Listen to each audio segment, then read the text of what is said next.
안녕하세요. 이 시간에는 두 차례 글자의 자형과 좌우 중첩자에 주의해야 될 것을 공부하는 세 번째 시간이 됩니다.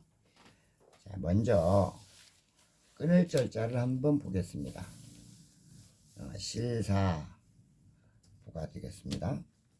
자, 좌측에 있는 실사를 이렇게 선정해 주는 것이 중요하겠습니다. 매우 중요합니다. 그리고 밑맞추기가 또 중요하겠습니다. 이때 제가 용미머리가 나올 때 여기에 좀 공간을 같이 둘 수 있도록 들어줘라, 이렇게 말씀드렸습니다.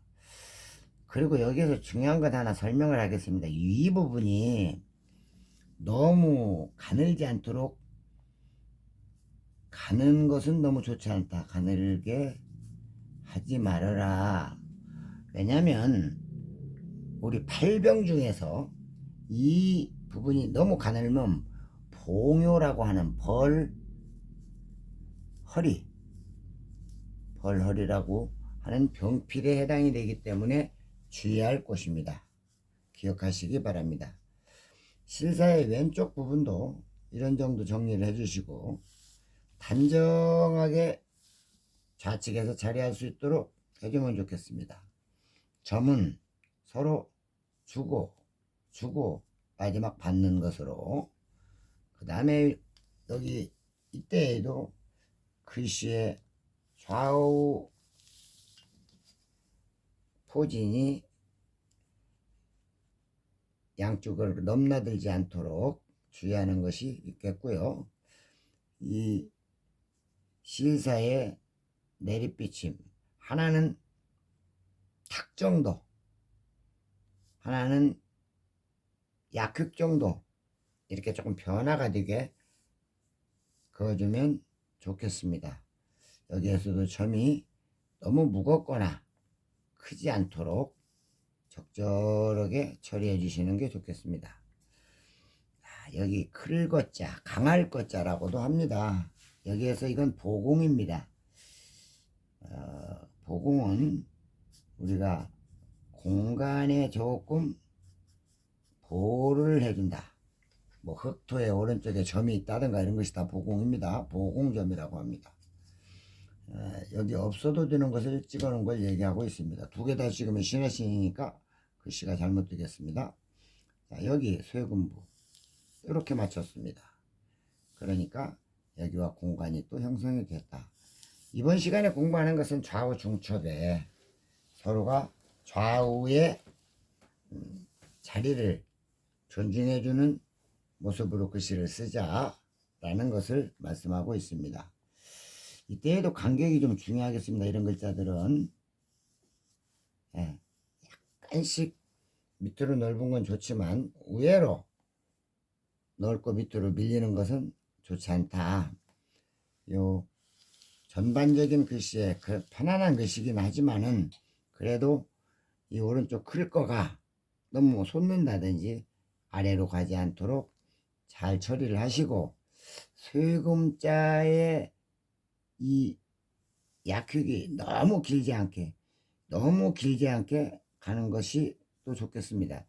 대부분 우리가 글씨를 쓰다 보면은 이런 약흙을 길게 쭉 빼거나 너무 세워버리는 경우가 있는데, 세우거나 긴 것은 조금 삼가하는 것이 좋겠고요.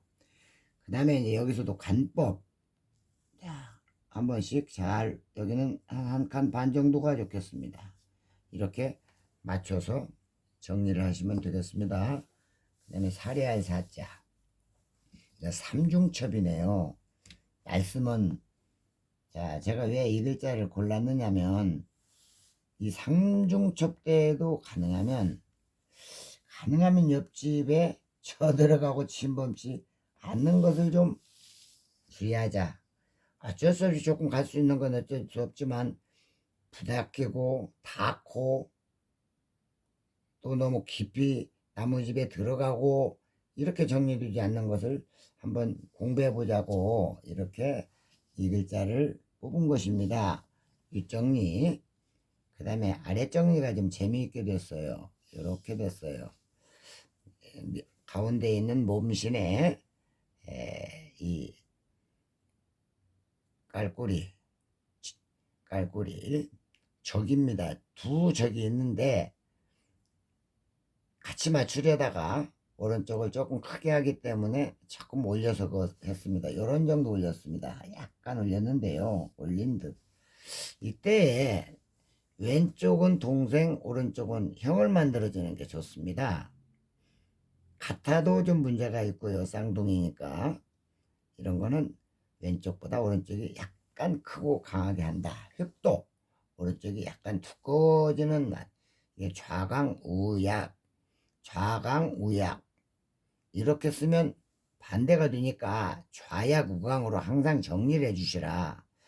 우리가 자칫하면은 좌강우약이 많이 나와요. 여러분도 글씨 쓰면서 무의식 중에 좌측이 오른쪽보다 강해져서 금기에 해당되는 것을 범하지 않도록 하시기 바랍니다. 그래 좌약 우광이 이루어져야 된다. 여기서도 간이 중요하겠습니다. 자, 늘 보시고 마시름자 밥식변입니다. 밥식변도 자 선정열 약행 너무나 많이 나가지 않는다. 이때 각도는 한 45도 정도가 좋겠고요. 여기 때도 간격이 아주 중요한데 여기서 중요한 것이 밥식자리를 홀로 쓸 때는 밑에가 두 칸이 되는데 여기서는 한 칸. 그러니까 같은 간격이다. 꼭 주의하시고 여기다 별표 하나 해놓겠습니다. 네, 그것처럼 꼭 하셔야 됩니다. 밑정렬 한번 보시고요. 하품음이 두 좌력비침이 많이 세워졌지만 이때 자칫 각도가 45도를 벗어나서 너무나 세우는 각으로 이렇게 이루어지거나 이렇게 되지 않도록 하시기 바랍니다. 왜 그러냐면 길게 늘어져서 흙이 진행이 되다 보니까 아 이거 각이 좀 늦춰져서 되는 것이 아닌가 해서 너무나 45도 정도를 벗어나서 세워서 각을 만들면 흙이 힘이 없게 됩니다. 기억해 두시고요. 여기에서도 또 간 벌리기 한번 고찰해 보시고 또 이글씨에서 위에 부분과 밑에 부분이 너무나 위로 짧게 낮게 만들어 놓으면 밑에에서 일하기도 불편하지만 너무 넓으면 글씨가 몰대처럼 쓴 것이 돼서 아주 안 좋아요. 그러니까 조금 여유있게 밑으로 끌고 내려오는 것도 좋다. 이때 오른쪽에 이 탁이 붙은 결이래 탁결이라고 합니다. 탁결이 너무 약하지 않도록 그리고 파임은 충분히 벗어나서 그어주고 이런 정도 되겠습니다. 다음에 간머리 갓관자 벼슬관자 먼저 이제 공간인데요. 제가 이 간머리 민간머리 이런 것들을 왜 뽑아봤느냐면 여러분 이게 어려운 것 같으면서도 별로 어렵지 않은데 일단 여기를 한번 봐주시기 바랍니다. 이렇게 맞춰주시고 이쪽도 마찬가지예요. 여기도 거의 이렇게 정리가 될 수 있도록 하는 게 좋습니다. 여기가 너무 짧아져 가지고 대롱대롱 붙어서 이 부분이 맞지 않으면 간머리가 시원한 맛이 없습니다. 그 다음에 여기 이 부분도 좌측 부분보다는 자 왼쪽보다는 오른쪽이 조금 크게 돼야 됩니다. 좌밀우활이기 때문에 그럽니다. 좌밀우활 왼쪽으로는 좀 조밀조밀 우측으로는 활발하면 좋겠다 이 말씀입니다. 특별히 뭐 강조할 것은 없지만 이따 간머리 여기 점이 조금 내려오는 거 이걸 또 보공이라 하는데요. 이것도 조금 내려와도 무방합니다. 이 간머리를 할 때 오른쪽에 조그마한 이 작은 탁입니다. 이거 탁이 너무 긴 것은 좋지 않습니다. 그리고 이때 이 각이 또 너무 세우는 각은 좋지 않다는 거 주의하시기 바랍니다. 똑같습니다. 여기에서는 이 간격들은 이렇게 좀 같게 하고 여기는 이렇게 같은 게 좋겠습니다. 여기에서도 동일합니다. 이 간격은 오른쪽이 조금 크다. 비침은 간머리와 동일한 모습을 갖고 아까 주위에서 이 부분과 오른쪽 부분이 좀 동일선상에 놓아지면 좋겠다라는 말을 다시 한번 드립니다. 띠모자 초두변. 여기에서 제가 이 초두는 한번 설명을 잘 드리고 싶었습니다. 물론 방법이 두세 가지 방법이 있습니다만은 연결하면 한일이 되는 게 좋은 모양이더라. 그러면 이렇게 올라갔던 오른쪽 부분에 올린 부분이 같이 평행도를 유지하면서 만들어지면 좋겠다는 것입니다. 오른쪽에 탁결이 두 개가 나왔는데 당연히 위에보다는 밑에가 조금 크게 결이 이루어지고 이때에도 각이 너무 내려 눕지 않도록 요 각 45도보다 조금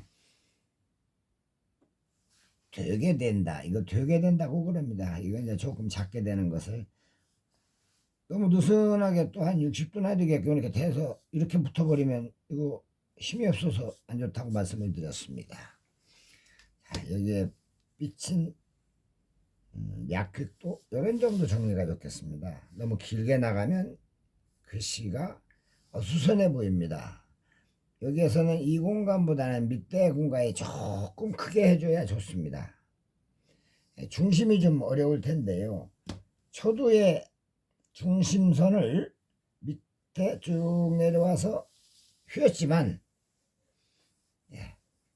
저게 이 부분과 더불어 중심을 맞추면 글씨가 어느 정도 반드시 쓰고 보통 글씨는 머리가 왼쪽 부분으로 약간 간 듯하게 밑으로 내리면서 오른쪽으로 살짝 빠진 듯하게 이렇게 처리하지만은 그래도 표준형은 딱 중앙인데 우리가 오른손으로 글씨를 쓰다 보면 밑으로 갈 때 오른쪽으로 몰리는 경향도 있고 또 글씨가 그렇게 써야 편안합니다. 약간씩 왼방향으로 머리를 두른 듯하게 써지는 게 좋다. 반듯하면 틀린 거냐? 그렇지는 않습니다. 표준은 반듯한데 약간 머리가 왼쪽 부분으로 숙은 것이 글씨 조형에 좋다고 말씀을 드리는 것이고요. 자, 그 다음 차례제자 대죽변입니다. 대죽변. 물론 이때에도 이 간격은 같은 게 좋겠습니다. 여기서 밑에 속에 들어가 있는 이 활궁이 너무 넓지 않게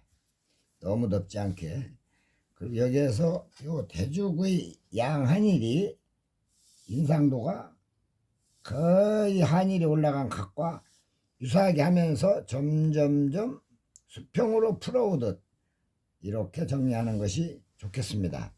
만약에 오른쪽이 이 왼쪽 한일보다 내려앉거나 불규칙하게 너무 올라가거나 이거는 대죽이 모양을 낼 수가 없기 때문에 이런 정도 한일의 각보다 약간 올려놓고 정리하는 것이 좋습니다. 왜 올리느냐면 요 조그마한 내려갔던 점들이 요 흙들이 오른쪽에 조금 커져야 되기 때문에 평소 올리던 이 글자의 한일보다 조금 더 올려놓고 대죽을 만드는 거죠. 자, 여기에서 이 약획은 짧게 하라 해놓고 왜 요것만 기냐? 요건 좀 깁니다. 보시다시피 다른 것들보다 길게 했는데 이거는 오른쪽에 이 내사구가 강하게 버티고 있으므로 조금 짧다고 그러면 글씨가 아무래도 왼쪽이 너무나 힘이 없고 약해 보이기 때문에 그래서 조금 길게 내어주었다 이렇게 보시면 되겠습니다. 자, 오늘 세 번째까지 해서 이제 이 구성국 예천명에 들어가는 글자들의 좌우 중첩자들을 얼추 한번 공부해 봤습니다. 여기서 하나 강조하고 싶은 게 있습니다. 여러분, 해서의 기본은, 특히 당에는 한일보다는 내려긋는 흙이 반드시 두껍다. 그리고 좌측보다는 오른쪽으로 가면서 좀 두꺼워지는 유형으로 써야 된다. 이거를 기억을 꼭 해주시기 바랍니다. 때로 북유글씨를 공부하다 보면 한일과 내려긋는 흙이 뒤바뀌는 수도 있는데, 우리가 많이 알고 있으면서도 허다히 한일과 내려긋는 흙의 가로익과 세로익의 두께가 바뀌는 수가 많습니다.